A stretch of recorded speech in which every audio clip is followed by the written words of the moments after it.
sites are complete with the AT&T 1 gig backbone throughout the district.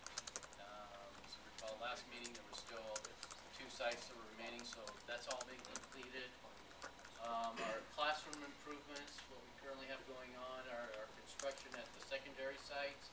It's what we call our structured cabling, which is that second note. I'll go back to the first one, which is wireless and 7 drops per classroom, which is the district standard. That started early winter 2012-13, and our anticipated completion of that project is this spring. The expanded IDF racks and MEP improvements is complete. That project is currently in closeout with DSA as well. The construction at our elementary schools of all our structured cabling, that's anticipated to start spring of 13 and complete during late summer of 13. Go on. Okay, on this topic,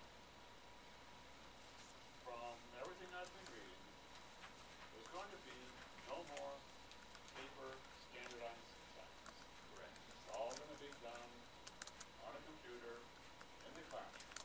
I still find it very difficult to believe that any single school can take a standardized test with all their students on a given day. I just do not see that. The bandwidth I see is there. Who's going to supply all the computers for all these kids? I mean, okay, the school I'm most familiar with, Mount Diablo High, 13, 50, 1,400 students. Where are those 1,400 computers coming from?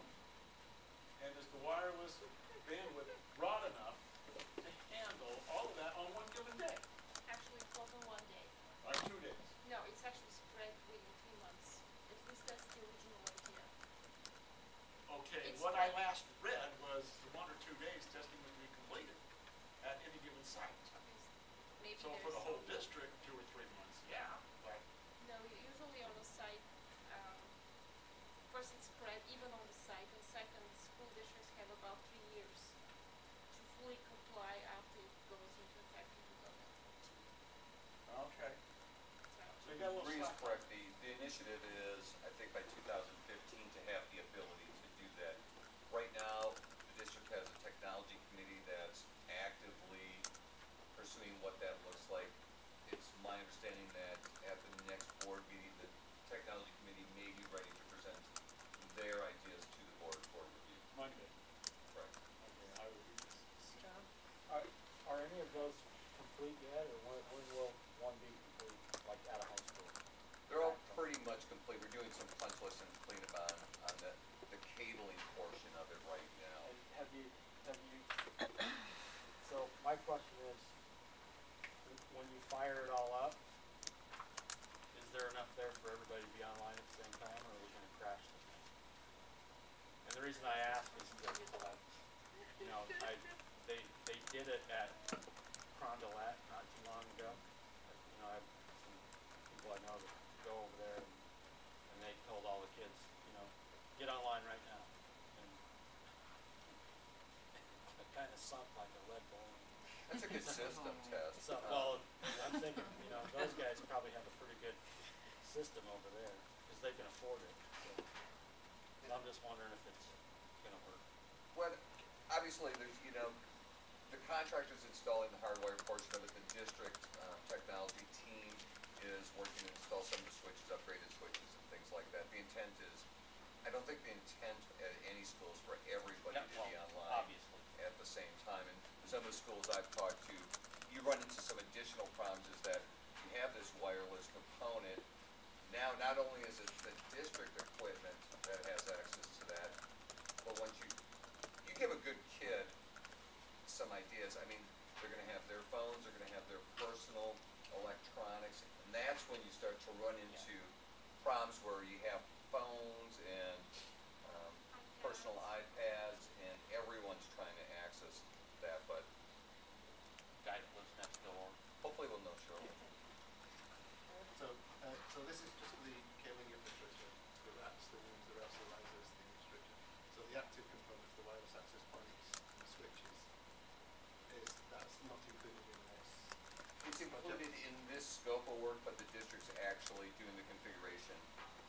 So when you say completing spring 2013, that means it's is wireless. That's correct. That is active then. That's correct.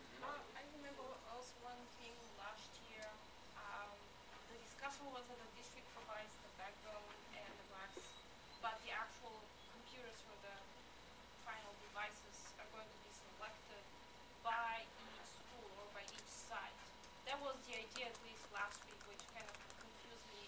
No, the idea was that they were gonna get, each of the schools was gonna get a discretionary fund Fund to do with whatever what they we want, But, purchase. but I think the technology committee is still working on this with this Okay. new law, so that, I mean, that's what I was asking Tim before about this. Right.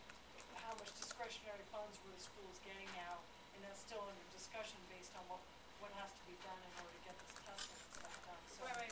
They haven't come up with their proposal on that.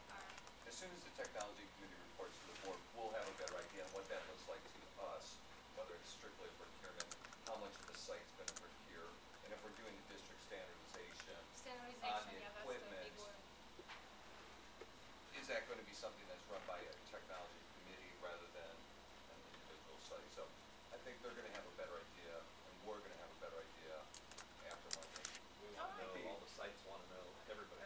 But the equipment itself doesn't fall into this budget, right? I think it's separate. No, the Yes, actual separate. hardware. Separate. Where do you have the enhancement in the mod? Linda, did you have It's a in the question? modernization. I was just gonna remind you that this is probably the time for Faye's question. Oh, yeah. Today's question, well, I think that was, sorry, our question's on here. And based it's on the technology committee, so, this was, what is the individual school control on how the next phase of technology money is to be spent? And that, I think, is what's coming from the proposal. That'll be something that's reported to the board tomorrow or on the 25th. And I know the technology committee has been working diligently on this area to equitably divide up the money and address the incoming common core standards. That's from Faye, who's on the technology committee. It's more of a comment than a question, but that's absolutely Yeah, correct. that's a comment. What I'm hearing right now is the wireless is unprotected. In other words, there's no passwords on the wireless. There is a password. The entire district's wireless is password protected. So that negates somebody popping on in and using their iPad or iPhone or They'll have Android or passwords. what have you, provided you don't hand out the passwords. Well, you gotta give it out to the kids. You'll be able to. Well, and that's obviously something the technology committee should look at on how they do that. They have a standard in place. I just say never put it past a highly motivated teenager to get beyond any controls you have. That's not my concern. My concern is being hacked. We've already seen the results of the laptop being stolen. That was an absolute disaster and a total fiasco. We don't need something similar happening by somebody tapping into the wireless and hacking into the servers. I think there's different levels. I mean, you have to have the wireless access. Tell that to the guys in Pakistan. And I don't know if this is, I'm more than willing to listen to it because I find it interesting, but I don't know if this committee. Yeah, it's not under our purview. I agree. I'm sorry. We're open to you lamenting, John. It's all, personal concerns, understandable. Okay. High school enhancement.